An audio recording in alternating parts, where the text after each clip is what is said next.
Fala pessoal, Rian aqui, vamos continuar com a nossa série de Spark. A gente está trabalhando com Spark para ciência de dados, para machine learning, e nesse vídeo a gente vai ver os modos de execução do Spark. Bom, a gente tem visto ao longo da série que o Spark ele implementa o seu processamento, o processamento de Big Data, através principalmente do cluster computing, ou seja, ele implementa um processamento com a distribuição de tarefas para que o processamento desses dados muito grandes seja mais eficiente. Porém, a forma de executar isso, ela pode mudar, que é o que nós chamamos dos modos de execução. E, na verdade, esses modos de execução eles vão definir alguns aspectos de como vai funcionar essa lógica de execução distribuída. Então, a rigor, quando a gente chama modos de execução, é mais ou menos como a aplicação vai ser executada entre aqueles componentes que nós conversamos no vídeo anterior, que compõem o Spark. Aliás, lembrando que isso aqui é uma série, se você caiu aqui de paraquedas, esse vídeo, assista os vídeos anteriores para você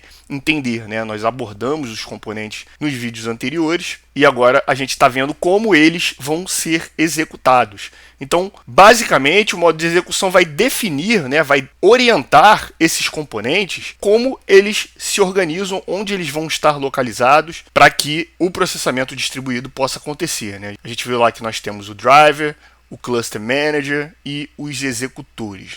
Então, basicamente, a gente tem três modos, três formas de executar o Spark, tá certo? A rigor, você poderia definir apenas em duas, mas vamos colocar o standalone como uma isolada e vocês vão entender por que eu estou separando o standalone. Bom, basicamente você poderia executar o Spark de forma local ou de forma distribuída, ou seja, utilizando um cluster, tá certo? Eu estou separando ainda o modo de execução standalone.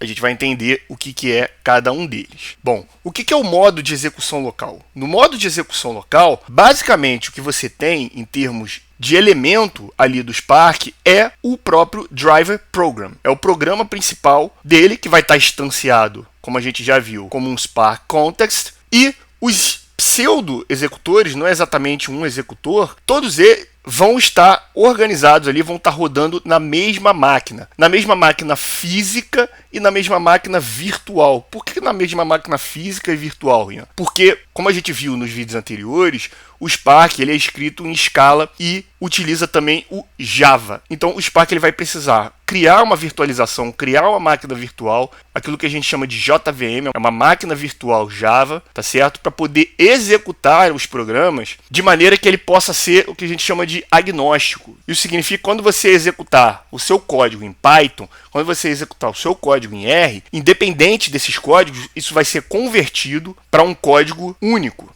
que a JVM, ou seja, que essa máquina virtual vai poder interpretar e o Spark vai poder rodar. Então, no modo de execução local, essa máquina virtual vai estar na mesma máquina física e nessa mesma máquina física, o Driver Program e os executores vão estar todos eles juntos. Então, não há exatamente um gerenciador de cluster porque você está executando local. Essa é uma forma de você executar normalmente para você testar, para você debugar o código, fazer desenvolvimento local, experimental. E é o modo que a gente vai estar aprendendo, porque através desse modo local você consegue utilizar todas as ferramentas ali do Spark, a despeito de você ter disponível para você um cluster de computadores, tá certo? Então você ainda assim consegue executá-lo mesmo utilizando o local. Então, como é que seria essa execução, esse pipeline, no caso local? O context, o Spark Context, que é a instanciação do Driver Program, vai criar threads, que nós chamamos, então são como se fossem trilhas de execução. Isso significa que a CPU vai enxergar essas threads de forma independente, então isso faz mais ou menos como se o computador estivesse simulando diferentes executores, então é mais ou menos simular ali um cluster de computadores, então é como se fossem executors locais. E aí o que o driver vai fazer? Ele vai distribuir as tasks, ou seja, as tarefas, nós vamos ver a definição disso, tá? Não se preocupe agora com essas definições, mas ele vai distribuir essas tarefas entre essas diferentes threads. Então ele vai simular ali uma execução paralelizada e distribuída, tá certo? Então, essa é a forma que o modo de execução local funciona. Então, aqui, como é que seria isso, né? A gente falou que o Spark ele vai rodar dentro de uma máquina virtual, porque perceba, embora você esteja executando o Spark localmente, ou seja, ele está na sua máquina física, o Spark, quando você iniciar o seu programa, ele vai criar uma máquina virtual. Então, embora a máquina virtual esteja alocada dentro da máquina física, ele vai criar um isolamento dessa máquina física. Então, a sua máquina física está virtualizando recursos computacionais para essa máquina virtual, e aí, de maneira virtualizada, você tem duas máquinas. Uma é a JVM, onde o Spark vai estar rodando, e a outra é a sua própria máquina, que a gente chama de client. Ou seja, o seu cliente, né, é aquele que chama o Spark, chama o programa, chama o driver para poder rodar. E lembrando, isso aqui está dentro da sua máquina local, tá certo? Essa é a forma de execução local. O driver vai fazer, então, as execuções através das threads que nós vimos, certo? Então você não tem a figura aqui daqueles executores, né, dos nós, porque isso aqui efetivamente não é um cluster. Ele apenas simula isso em nível de CPU. E depois que ele executar, essas threads vão retornar os outputs, o driver vai organizar esse output e isso aqui retorna para você, tá certo? Tudo isso está rodando localmente. Bom, então essa foi a execução local. E como que seria uma execução distribuída, né? Ou seja, uma execução utilizando o cluster. Bom, o driver ele pode estar em qualquer nó desse cluster, na verdade. A rigor, você poderia executar esse driver em qualquer nó. Mas, normalmente, a gente vai estar executando o driver naquele nó que nós vimos nos vídeos anteriores, o nó mestre, o master. E a gente vai ver, daqui a pouco, que esse driver também pode estar sendo executado na máquina cliente. Ué, Rian, não entendi. Calma, que a gente vai entender isso. Então, o driver, no modo de execução de cluster, ele pode estar em qualquer nó do cluster, mas principalmente vai estar sendo executado lá no master, no nó master, mas também poderia ser executado no cliente, tá certo? E como a gente está fazendo uma execução utilizando o Cluster Computing, você vai precisar aí da figura do Cluster Manager, que não existia no caso da execução local. Afinal de contas, você não tinha efetivamente um cluster de computadores, tá certo? Esse Cluster Manager ele vai ser externo, mas a gente vai ver, no caso do standalone, que ele não necessariamente é externo. Então, vamos considerar aqui, e é por isso que eu dividi os dois métodos, vamos considerar aqui que esse só pode ser executado de forma externa. Então, o Cluster Manager ele é externo ao Spark, tá certo? Ele está fora da lógica do Spark. E os executores, que é outra figura, né, principal, outro componente principal do nosso Spark, esses sim vão estar fora, né? Afinal de contas, a gente está trabalhando com um cluster, então esses executores, né, eles vão estar rodando lá nos nós que a gente chama de nós workers, né, ou slaves. Então ele vai estar lá dentro das máquinas que compõem esse cluster, né? E vão estar lá processando as tasks, né? As tarefas que o driver program orienta eles a serem executados. Então, como é que funcionaria, né, para recapitular esse pipeline? O Spark Context, né, que é a instanciação do nosso driver, ele se conecta com o Cluster Manager. A gente já viu que ele é o gerenciador de recursos computacionais desse cluster. E aí, esse manager, ele vai alocar exatamente ali, de acordo com o que está disponível para ele em termos de CPU, memória, disco, a quantidade de executores que vão estar atribuídos a cada um dos nós, e ele vai finalmente distribuir nesses nós. A partir de então, o driver, né, por meio do seu Spark Context, vai distribuir as tarefas entre esses executores e depois, finalmente, ele vai retomar, né, a saída desses executores, né, o resultado dessas tarefas. Então, nessa imagem, ela demonstra mais ou menos como isso acontece, né? A gente tem aqui o nó mestre executando o nosso driver program, tá certo? A gente já viu que a instanciação dele é o Spark Context, que é justamente o nosso ponto de conexão da nossa aplicação Spark. Então, a gente vai ver na prática, quando a gente criar lá no notebook, que a nossa aplicação vai estar se conectando aqui no Spark Context. É ele que vai ser a cabeça desse programa dentro do nosso cluster. E ele é que vai se conectar ao Cluster Manager, e a gente já viu que esse Cluster Manager pode ser qualquer um, dentre os mais conhecidos, né, Mesos, Kubernetes, o próprio Hadoop Yarn. a gente já falou sobre ele, o ecossistema Hadoop, né? Então esse Cluster Manager, que é responsável pelos recursos computacionais, vai definir ali os executores que vão ser atribuídos a cada um dos workers, né? Os nós workers ou slaves, tá certo? E aí cada executor executa ali a sua tarefa. Lembrando que a tarefa é atribuída pelo Driver Program. Aqui, inclusive, no diagrama, ele destaca a presença do cache, né? Nós falamos brevemente sobre isso, né? Que é aquele elemento do executor que faz o armazenamento temporário das suas tarefas, né? Então, enquanto o executor está realizando as suas tarefas, ele pode fazer utilizando isso memória ou escrita em disco, aqui do Worker Node, para poder fazer aqueles armazenamentos temporários enquanto ele está executando as tarefas, depois ele retorna com o output disso, né? Então, essa seria aqui a lógica de execução quando você está utilizando o modo de execução distribuído, o modo de execução utilizando um cluster.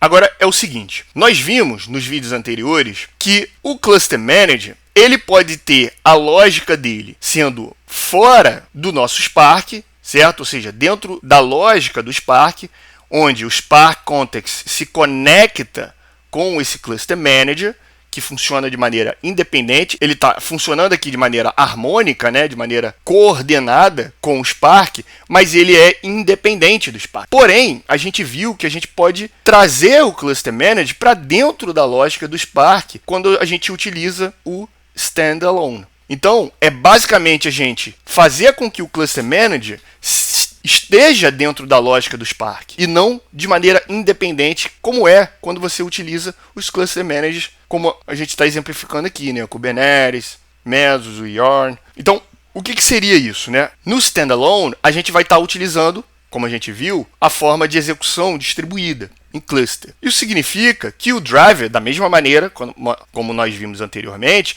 vai poder estar em qualquer dos nós do cluster, sobretudo no nó mestre, no master, ou também executando no cliente. A gente já vai entender isso. Agora, o Cluster Manager, diferente das outras formas de execução, está dentro do próprio Spark. Faz parte como um componente do próprio Spark. Então você traz o componente de gerenciamento de cluster para dentro da lógica do Spark. E os executores, né, como aqui a gente está tratando de uma execução de forma distribuída, aí sim eles vão estar lá nos nós, nos workers, né, como a gente viu, processando lá as tasks. Então, como é que funcionaria esse pipeline? O Spark Context vai se conectar ao Cluster Manager, que é o próprio Standalone, e da mesma maneira, o Standalone, né, ou seja, o próprio Spark vai gerenciar os recursos do cluster, agora não é um gerenciador externo ao Spark. E, através ali da orientação do driver, ele vai determinar a distribuição das tasks. A gente já viu que